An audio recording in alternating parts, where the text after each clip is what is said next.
नमस्कार, आदाब, अस्सलाम वालेकुम। We are connected with MS Study Academy. आपका अपना यूट्यूब चैनल में आप सभी का स्वागत है। उम्मीद करता हूं कि जो इससे पहले वाली वीडियो थी वो आपके लिए हेल्पफुल हुआ होगा 5 मार्क्स के लिए। उसी का सेकेंड पार्ट ये जो है वो एक्सरसाइज 13.4 से यहाँ से एक क्वेश्चन आते हैं 5 मार्क्स वाले।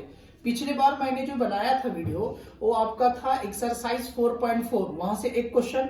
और सेकेंड वीडियो आज का जो है वो आपका है 13.4 जैक बोर्ड के लिए, हिंदी और इंग्लिश दोनों मीडियम में। देखिए क्वेश्चन क्या है।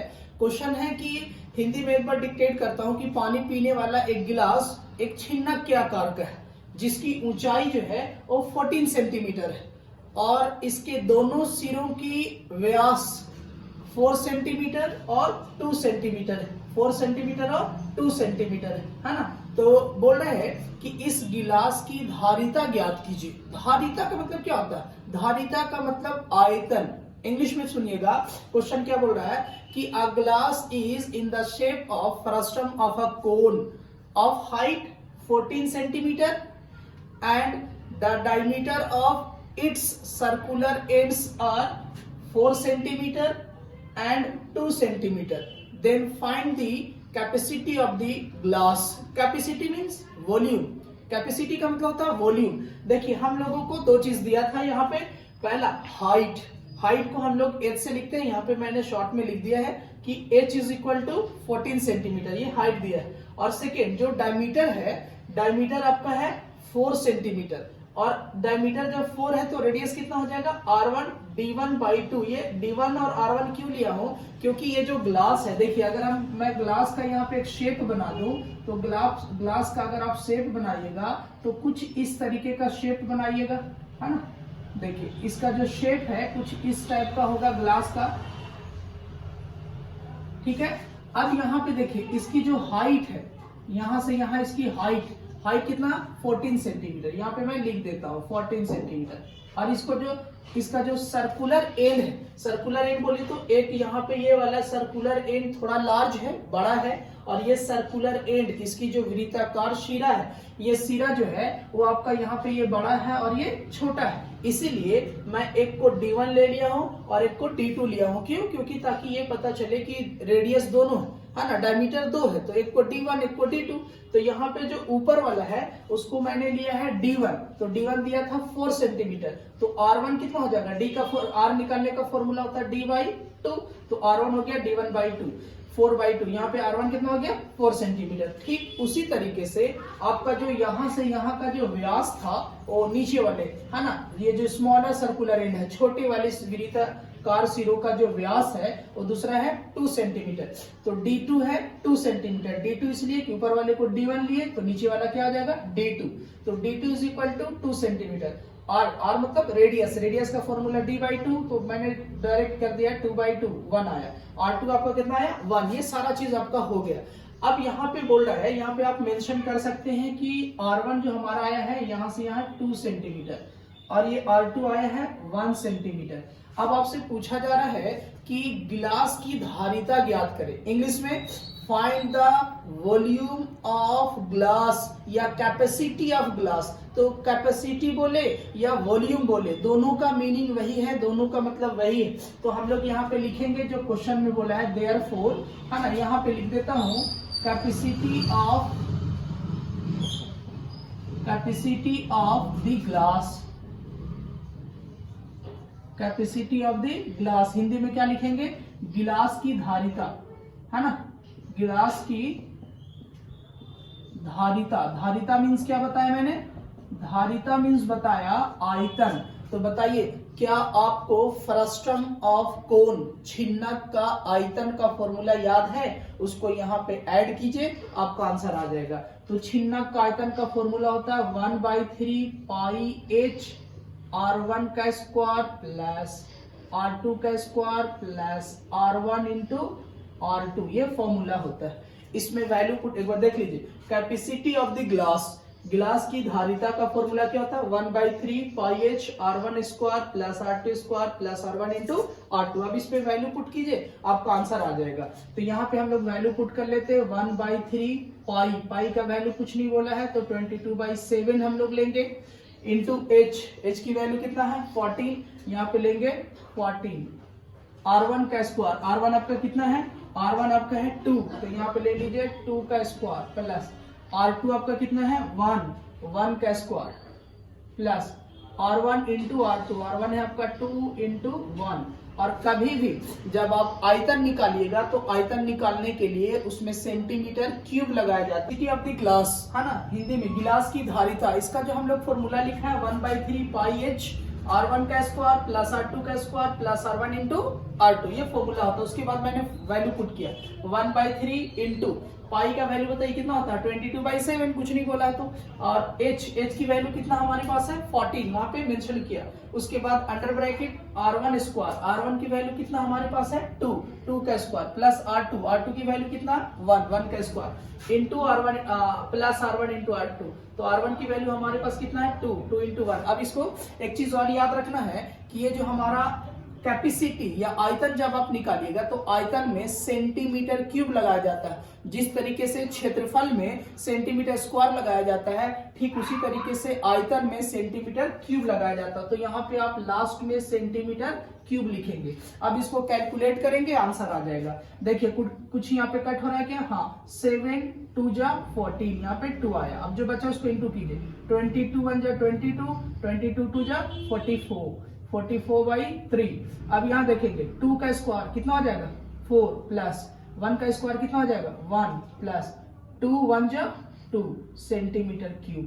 अब यहाँ ब्रैकेट हटाएंगे तो 44/3 ब्रैकेट हटाएंगे, क्या देंगे इंटू, सबको प्लस कर दीजिए, 4 प्लस 1 प्लस 2 कितना हो जाएगा 5/2 7, और सेंटीमीटर क्यूब देना नहीं भूले, इसको इंटू कर दीजिए, 4 7 जा 28, बचा कितना आपका 2, 4 7 जा 28 और 2 30/3 सेंटीमीटर क्यूब। आप चाहें तो इसे मिक्स फ्रैक्शन में डिवाइड देके बदल सकते हैं। तो देखिए मिक्स फ्रैक्शन में मैं यहाँ पे बदल देता हूं, 3 1 जा 3 1, इससे 1 इधर यहाँ पे 0 है तो 0 ले लीजिए, 3 2 जा 6, बचा कितना 6 में 2 बचा, ऊपर ले लेंगे 2/3 सेंटीमीटर क्यूब। अतः करके लिख देंगे, आंसर एग्जाम में क्या लिखेंगे, अतः गिलास की धारिता बराबर 102.2/3 सेंटीमीटर क्यूब। इंग्लिश में क्या लिखेंगे,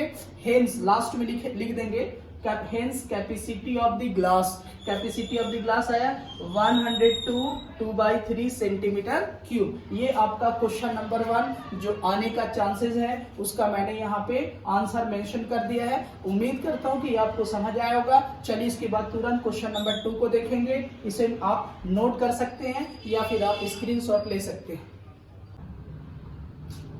देखिए क्वेश्चन नंबर 2, ये क्वेश्चन नंबर 2 ये भी VVI है इस बार के लिए। तो इसमें मैं क्वेश्चन नहीं लिख रहा हूं, बस आपको डिक्टेट करता हूं और एक बार आप क्वेश्चन बुक से मिला लेंगे, है ना। तो क्वेश्चन क्या है कि एक छिन्नक की तिर्यक ऊंचाई 4 सेंटीमीटर है और उसके सिरों की परिधि दिया है, त्रिज्या नहीं दिया है, व्यास नहीं दिया है, परिधि दिया है। उनके सिरों की परिधि 18 सेंटीमीटर और 6 सेंटीमीटर है। तो छिन्नक का वक्र पृष्ठीय क्षेत्रफल ज्ञात करें। इंग्लिश में कि the slant height of a frustum of cone is 4 centimetre and the perimeter of its circular end is 18 centimetre and 6 centimetre, then find curve surface area of frustum of cone. देखिए हम लोगों को क्या दिया है, slant height तिर्यक ऊंचाई, तो तिर्यक ऊंचाई को L से लिखा जाता है। तो L की वैल्यू कितना है 4 सेंटीमीटर। उसके बाद बोल रहा है perimeter of large circular and, यहाँ पे दो तरह का आपका पेरीमीटर दिया। अच्छा, पेरीमीटर को सरकमफेरेंस भी बोला जा सकता है। आपके बुक में लिखा है ब्रैकेट में सरकमफेरेंस, तो चाहे पेरीमीटर बोलिए या सरकमफेरेंस बोलिए, बोथ आर सेम। तो perimeter of large circular and 18 centimetre और एक दिया है 6 सेंटीमीटर। तो आपको एक को लिखेंगे पहले हम लोग कि perimeter of large circular and, जो ऊपर वाला आपका फ्रस्टम बनाइएगा तो एक बड़ा फेस होता है और एक छोटा होता है। तो तो इसलिए मैंने लिखा perimeter of large circular and कितना है 18, हिंदी में बड़े सिरे की परिधि है 18 सेंटीमीटर। अब क्या करेंगे कि यहां से हम लोग रेडियस निकाल लेंगे। रेडियस हमारे पास है नहीं, स्लाइंट हाइट तो है, तो रेडियस निकालने के लिए क्या करेंगे, एक तरफ उसकी वैल्यू लिखेंगे और एक तरफ उसी का फॉर्मूला लिखेंगे। तो बताइए पेरीमीटर ऑफ सर्कुलर एंड, मतलब कि perimeter of circular and, circle का पेरीमीटर क्या होता है, सरकमफेरेंस क्या होता है 2 पाई आर, हिंदी में बड़े सिरे की परिधि, सिरे की परिधि वृत्ताकार होता है तो वृत्त की परिधि का फॉर्मूला 2 पाई आर। तो यहाँ पे R1 लिखेंगे क्योंकि 2 सर्कुलर एंड है ना, इसीलिए 18 सेंटीमीटर। अब यहाँ पे पाई का वैल्यू 2 और पाई को हम लोग क्या करेंगे, अच्छा एक चीज और, अगर आप यहाँ पे पाई की वैल्यू 22/7 लेके उस साइड में आप भेजिएगा तो होगा क्या कि कैलकुलेशन थोड़ा टफ हो जाएगा। तो मैं आपको गाइड करूंगा कि ये पाई की वैल्यू आप मत पुट कीजिए। पाई की वैल्यू अगर आप पुट करते हैं तो इसमें क्या हो जाता है कि वैल्यू थोड़ा कैलकुलेशन टफ हो जाता है, ये कहीं ना कहीं वो कट हो जाएगा। इसलिए आप क्या कीजिए, आपको R1 और R2 चाहिए, तो यहां से अभी हम लोग R1 क्या निकालेंगे, कैसे लिखेंगे, therefore R1 is equal to 18 लिखे ऊपर, ये दोनों को 2 और पाई R1 के साथ क्या चीज में है, इनटू में, इधर आ जाएगा डिवाइड में, और ये सेंटीमीटर। तो 2 का टेबल में 18 कितना टाइम में 9, तो हमारा R1 मिल गया 9/पाई सेंटीमीटर। अब देखिए क्या करेंगे, उसी तरीके से ये बड़े सिरे की परिधि एक 18 सेंटीमीटर गिवन था और एक दिया है 6 सेंटीमीटर। तो अगर हम लोगों को क्या करना है कि ये जो सिरा है, ये जो परिधि है, उसको निकाल लेना है दूसरे छोटे सिरे की परिधि। इंग्लिश में लिखेंगे perimeter of small circular and, यहाँ पे लिखता हूं perimeter of small circular and कितना दिया है 6 सेंटीमीटर, हिंदी में छोटे सिरे की परिधि, छोटे सिरे की जो परिधि है वो आपका दिया है 6 सेंटीमीटर। फिर वही वाला आपका फॉर्मूला लगाइए कि वृत्त की परिधि का फॉर्मूला होता है 2 पाई आर। तो इसका भी जो आप फ्रस्टम बनाइएगा तो इसका भी आपका शेप कैसा होता है, देखिए अगर आप रफली बना लिया जाए ये फ्रस्टम को तो इस तरीके से कुछ होगा, है ना। तो इसका एक तरफ में अगर लिखेंगे ये और एक तरफ ये, तो ये स्लाइंट हाइट हम लोगों को कितना दिया 4 सेंटीमीटर, यहाँ पे दिखा सकते हैं। इसका एक सर्कुलर एंड ऊपर में आया 9/पाई और ये वाला आपका अगर लाएंगे इसकी जो परिधि है उसको फॉर्मूला लिखेंगे क्या, वृत्त की परिधि का फॉर्मूला 2 पाई आर। तो 2 पाई आर नहीं लिखेंगे 2 पाई R2 लिखेंगे क्योंकि एक सर्कुलर एंड यहाँ है R1 और इसको हम लोग सपोज कर लिए मान लिए R2। तो बताइए वृत्त की परिधि का फॉर्मूला, एक तरफ उसका वैल्यू लिखे और एक तरफ उसका फॉर्मूला लिखे, तो इसका हो जाएगा 2 पाई R2। R2 क्यों लिया हूं, क्योंकि यहाँ पे ये सर R1 है, ऊपर वाले को आप R1 लेट किए हैं और नीचे वाले को R2, ये 2 रेडियस होते हैं। उधर में आप 6 है 6 सेंटीमीटर लिखेंगे। अब क्या है हम लोगों को R2 निकालना। मैं क्या बोला हूं कि आप पाई की वैल्यू मत पुट कीजिए, उससे आपकी कैलकुलेशन बहुत आसान हो जाती है। तो इधर में 2 पाई इंटू में है, उधर चला जाएगा डिवाइड में, तो R2 का वैल्यू आया 6/2 पाई सेंटीमीटर। कट कर दीजिए अगर होता है तो, 2 3 जा 6, R2 की वैल्यू कितना आ जाती है 3/पाई सेंटीमीटर। अब आपके पास स्लैंट हाइट पहले से गिवन था, R1 की वैल्यू 9/पाई, R2 की वैल्यू 3/पाई। अब आपको जो निकालना है उसका फॉर्मूला लगा दीजिए, तुरंत आंसर आ जाएगा। आपको निकालना क्या है, curve surface area of frustum of कोन, हिंदी में छिन्नक का वक्र पृष्ठीय क्षेत्रफल। जो बोलेगा उसका फॉर्मूला लगा दीजिए। तो लिखेंगे therefore CSA means curve surface area of frustum of cone, frustum of cone, Hindi में शंकु छिन्नक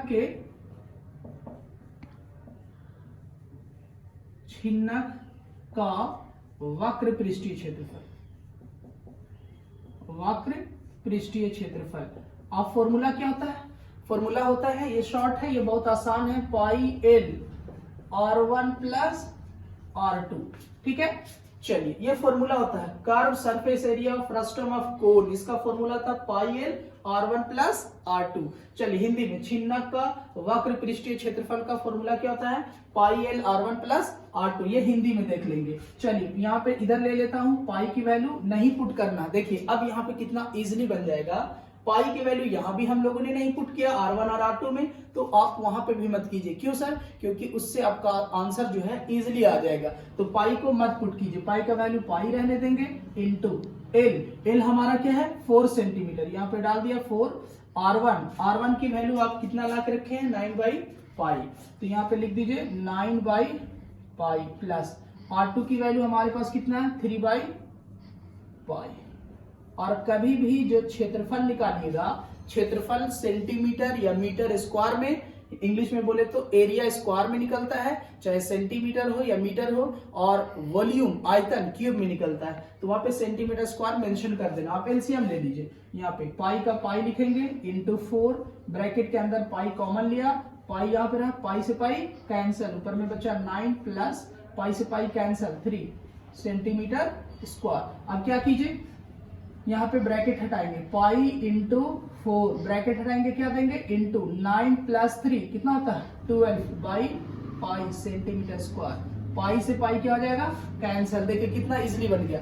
12 4 जा 48 सेंटीमीटर स्क्वायर। यही रहा आपका आंसर। एग्जाम में जब आप लिखिएगा बोर्ड में, तो जो आंसर आप फाइंड करते हैं उसमें हिंदी वाले क्या लिखेंगे, अतः छिन्नक का वक्र पृष्ठीय क्षेत्रफल is equal to 48 centimetre square, उसके बाद आंसर डालिएगा हिंदी में। और इंग्लिश वाले क्या लिखेंगे, curve surface area frustum of cone, hence करके, hence curve surface area frustum of cone कितना लिखेंगे 48 सेंटीमीटर स्क्वायर। इससे क्या होता है, आपका जो कॉपी का जो आपका है वो लुक बढ़ जाता है और अच्छा रहता है, डायरेक्ट आपका मेंशन हो जाता है कि आंसर यहाँ पे।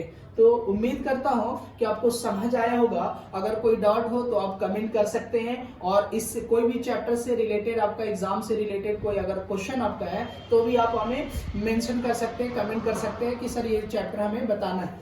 और उम्मीद करता हूं कि आपको समझ आया होगा। तो आप इसको वीडियो को पॉज करके आप इसको नोट कर लीजिए, या फिर आप स्क्रीनशॉट ले सकते हैं। अभी चलेंगे हम लोग एक और इस चैप्टर से वीवीआई क्वेश्चन है, वो आपका क्वेश्चन नंबर 3 है। पहले आप इसको नोट कीजिए। देखिए इसको यहाँ पे 210 प्लस 16 इसको ऐड किया तो आया 2 to 6। अब 2 to 6 को 226 को आप 22 से मल्टीप्लाई कीजिएगा तो कितना आएगा आपका 4972 आएगा, 4972। ठीक है, इसको मल्टीप्लाई कीजिएगा। तो अब इसको क्या कीजिए, मिक्स फ्रैक्शन में कर लीजिए, आपको मिक्स फ्रैक्शन में, है ना। तो मिक्स फ्रैक्शन में आप कीजिएगा, थोड़ा सा पॉज करो। देखिए यहाँ पे 210 प्लस 16, इसको 210 प्लस 16 ऐड किया, कितना है 2 to 6। अब यहाँ पे 2 to 6 को 226 को 22 से मल्टीप्लाई कीजिएगा तो 4972 बाई में 7, ये वैसे ही रहेगा 7 सेंटीमीटर स्क्वायर। अब इसको क्या करना है, हम लोगों को मिक्स फ्रैक्शन में कर देना है। तो ये आप डिवाइड दीजिएगा तो देखिए 7 7 जा 49, ये 7 आया, उसके बाद 7 1 जा 7, और ये बचा 2, तो 2 से पहले आप यहाँ पे 2 डिजिट लाए हैं तो यहाँ पे क्या देंगे 0, ऊपर में चला जाएगा 2/7 सेंटीमीटर स्क्वायर। ये रहा आपका आंसर। अब देखिए सुनिए ध्यान से, यहाँ पे जो डिवाइड है उसको आप रफ में डिवाइड कर सकते हैं। आया आपका ये 710। बहुत सारे स्टूडेंट क्या करते हैं कि यहाँ पे जल्दबाजी में ये 0 लगाना भूल जाते हैं। देखिए भाई यहाँ पे 7 7 जा 49, ये 7 1 जा 7 आया और ये 2 फिर से नीचे आएगा। तो जब 2 डिजिट आएगा तो उससे पहले क्या लगाना होगा 0। अब आई में ऊपर 2/7, ये रिमाइंडर है, शेषफल है 2/7। देखिए तो ये जो आपका क्वेश्चन है ये इस बार आने का चांसेस है। और एग्जाम में आप जब आंसर लिखिएगा तो ऐसे, अतः इंग्लिश वाले लिखेंगे, हिंदी वाले अतः टोपी बनाने में लगे पदार्थ का क्षेत्रफल बराबर, ये पूरा आंसर को लिख दीजिएगा यहाँ पे। इंग्लिश में area of material required for making cap लिख के उसको आंसर डाल दीजिएगा। उम्मीद करता हूं कि ये आपका वीडियो बहुत ही हेल्पफुल होगा।